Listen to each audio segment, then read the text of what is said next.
buhay ko si Baste, I found out na special yung una kong anak. Ilang taon si Bash? Si Bash ay, when you found out? 4 years old siya, nalaman ko. Special daw, sabi ng doktor, may autism. Sabi ko, ako naman, denial ako. Sabi ko, hindi yan special. Wala lang kausap yan, ganun. Magde-deny ka kasi muna, hindi mo matatanggap eh. Tapos that time, buntis ako. Meron akong pasaway na friend. Friend ko pa din naman siya.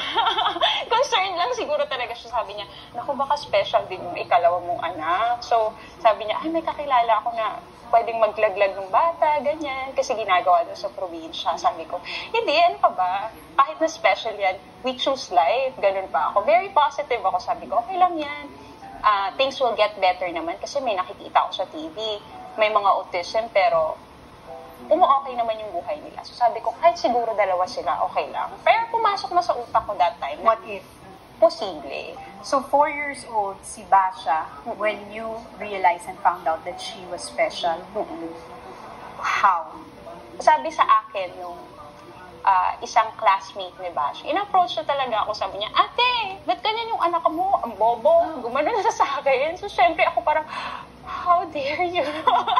Nasaktan ako. Tapos tumingin lang sa akin si Bash. Nakatingin lang siyang ganyan. Sabi niya, parang uwi-uwi na, ganyan. Parang, tara mo, ganyan. Walang effect sa kanya yung sinabihan siya ng bobo. Kasi inaantay ko mag-react siya eh. Pag sinabihan ka ng bobo, nung bata ka, di ba? Ano no! sabi mo? Hindi ako ganyan. Pero siya, walang reaction. So yun yung turning point ko talaga eh. Nasabi ko, ay hindi. Hindi talaga sila magka-level ng utak. Kailangan ko talagang humingi na ng tulong. What was the hardest part nung realization and yung sa acceptance na, okay, my first child is special? Nung time na yun, kasi dumating na rin kasi si Baste. So meron akong second child. Hindi na rin ako nagkaroon ng time na mag-iiyak pa eh. Yung parang ganun. Wala pa akong time nun. Tapos hindi na rin kami okay nung dad ni Baste. So sabi ko, focus na lang ako sa goal ko na I have to be their strength. I have to work hard para mabigay ko yun. Yung mga therapy, siguro defense ko din siya sa mga problema ko na solution tayo. So yun, araw-araw nagtatrabaho ako, ganyan, para makapag-therapy si Bash. And then lumalaki na rin si Baste. By that time, hindi ko pa alam na special siya. Special din siya, si ikalawa. Paano mo nalaman? Ang maganda naman kasi nung naghiwalay kami nung second ko na partner, yung dad ni Baste, doon na yung nagkaroon ako ng opportunity na maging banker. Gumaganda yung career ko. So parang nabibigay ko yung needs ng mga anak ko eh.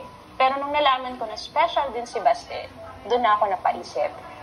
Pina-check up namin siya kasi nga hindi pa nagsasalita. Ilang taon na siya? Parang magti 3 years old siya. Hindi ba siya nagsasalita? Hindi pa, non-verbal. Sabi ko, mas malala kay Bash. Kasi si Bash, kahit paano nakakapagsalita eh, dili lang. Mahina lang yung utak. Pero yung bunso ko, mas malala yung situation. So, somehow, meron na akong idea kasi nga, nagte-therapy niya si Bash. Meron na akong idea sa school niya kung how you will find out kung may autism. Yung mga symptoms, alam ko na. Kumbaga, somehow may knowledge na ako. Nakita ko lahat kay Baste. So, yun na. Nasa bangko ako noon. Sabi ko,